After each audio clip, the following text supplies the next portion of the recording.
Buenas noches. Bueno, este es el trabajo de la gran tarea o de la evaluación del parcial uno, en los cuales tenemos un grupo de tres compañeros, en cuales son Gayo Lucín, Hugo Andrés, Ramírez Negrete, Ramiro Ulises y mi persona, Capitán Tamara Cristian Paul. Somos del paralelo H3PA. Bien, en este caso lo que tenemos que hacer es investigar los conceptos básicos y avanzados de los transformadores trifásicos, incluyendo conexiones en estrella y delta, regulación de voltaje y eficiencia energética. Bien, aquí tenemos los datos. Dado un transformador trifásico con los siguientes parámetros de diseño. La potencia nominal es 100 kilovoltios, el voltaje primario es 13,8 kilovoltios, el voltaje secundario es 220 entre líneas, línea a línea, y 127 entre línea neutra. ¿Ya? Y el grupo de conexión es DY5. ¿Qué significa DY5? Significa que nuestro transformador tiene el primer devanado la configuración en delta o triángulo, el segundo devanado la configuración Y o estrella, y el 5 son los grados de desfase que tiene entre los devanados. Cada número representa 30 grados, entonces como es 5 es 150 grados eléctricos que hay entre los dos devanados, y la frecuencia es en 60 Hz.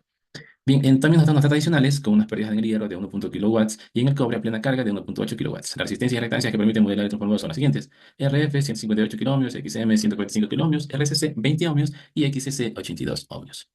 Bien, entonces la parte que me tocó a mí es de los cálculos de las corrientes, la corriente tanto en el devanado primario como en el secundario. Entonces, ¿cómo sacamos la corriente del devanado primario?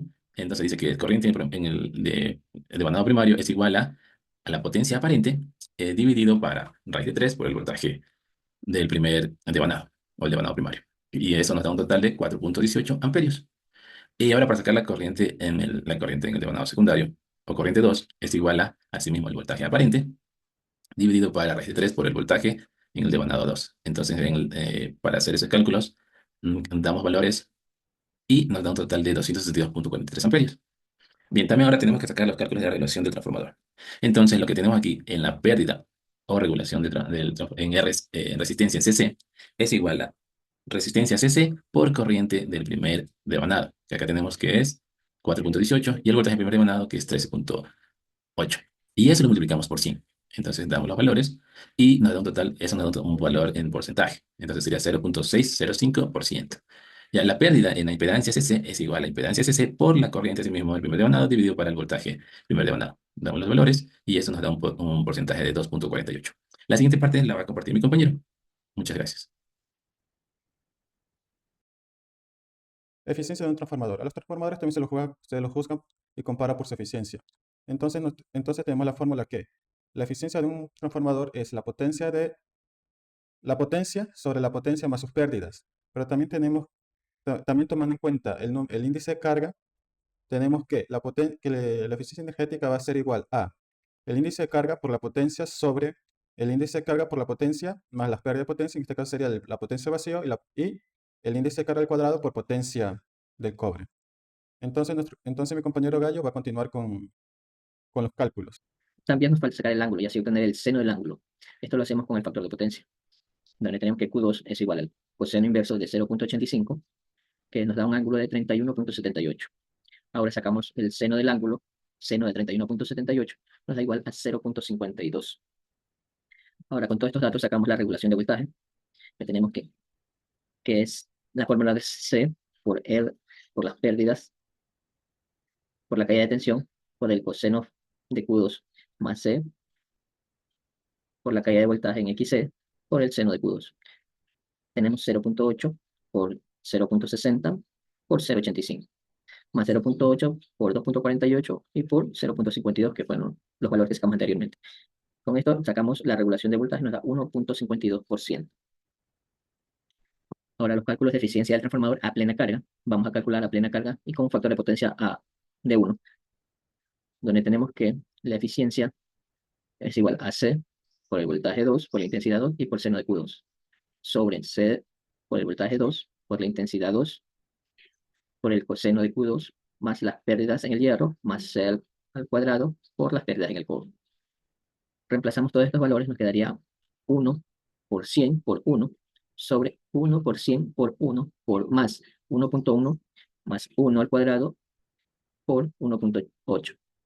Resolviendo esto, nos da un resultado de eficiencia en el transformador a plena carga del 97,18%. Ahora, a plena carga y un factor de potencia a 0,9, aplicamos la misma fórmula, la eficiencia del transformador, donde tendremos la misma fórmula, C por el voltaje 2 por la intensidad 2 por el coseno de Q2. sobre C por el voltaje 2, la intensidad 2 por el coseno de Q2 más la potencia en el hierro, la pérdida en el hierro, más C al cuadrado por las pérdidas en el cobre. Reemplazando valores, tenemos 1 por 100 por 0.9 sobre 1 por 100 por 0.9 más 1.1 por 1 y por 1.8. Resolviendo esto nos da un resultado del 96.87% de eficiencia del transformador a plena carga y con un factor de potencia del 0.9. Quien les habla Ramiro Ulises Ramírez Negrete y yo voy a continuar con los cálculos de eficiencia del transformador para una carga del 80%. Primero se va a calcular con una carga del 80% y un factor de potencia 1. Entonces tenemos que la carga es 0.8, factor de potencia 1 y calculamos la eficiencia del transformador. Tenemos la fórmula: eficiencia del transformador es igual a carga por voltaje 2 por I2 por coseno del ángulo sobre carga por voltaje 2 por I2 por coseno del ángulo más potencia del vacío más carga al cuadrado por potencia del cobre. Es igual a 0.8, que es la carga con la que vamos a trabajar, 100 kilovatios amperios, que es la multiplicación entre voltaje 12 y 2, es la potencia, 1, que es el factor de potencia, 0. Y todo eso sobre 0.8 por 100 kilovatios amperios por 1 más 1.1 kilovatios más 0.8 al cuadrado por 1.8 kilovatios, lo que es igual a una eficiencia del 97.26%. Ahora se la va a hacer con una carga del 80% y un factor de potencia de 0.9. Como se dijo, la carga va a ser de 0.8 y un factor de potencia de 0.9. Tenemos la misma fórmula, ya que se va a calcular lo mismo, eficiencia del transformador. Entonces tenemos 0.8, que es la carga, 100 kVA, que es la potencia entre la multiplicación entre B2 y 2, por 0.9. Todo eso sobre 0.8 por 100 kVA por 0.9 más 1.1 kilovatios. Esta es la potencia del vacío, más 0.8 al cuadrado, que es la carga, por la potencia del cobre, que es 0.8 kilovatios, lo que nos da igual a un 96.96%. Entonces, al terminar todas estas fórmulas, todas estas fórmulas de eficiencia, vamos a dar una conclusión sobre la eficiencia del transformador. Como se puede observar en los cálculos, la eficiencia del transformador siempre va a ser más eficiente un transformador con un valor de factor de potencia más alto y un índice de carga equilibrado, donde la suma de las pérdidas de potencia de hierro y cobre es mínima. Pero ¿para qué necesitamos hacer eso? Debido a que la energía es potencia por tiempo, tener una eficacia alta en el transformador puede optimizar la energía que se transmite, ya que por muy poco que parezca, a la larga será un desperdicio de energía. Y con esto concluye nuestra presentación.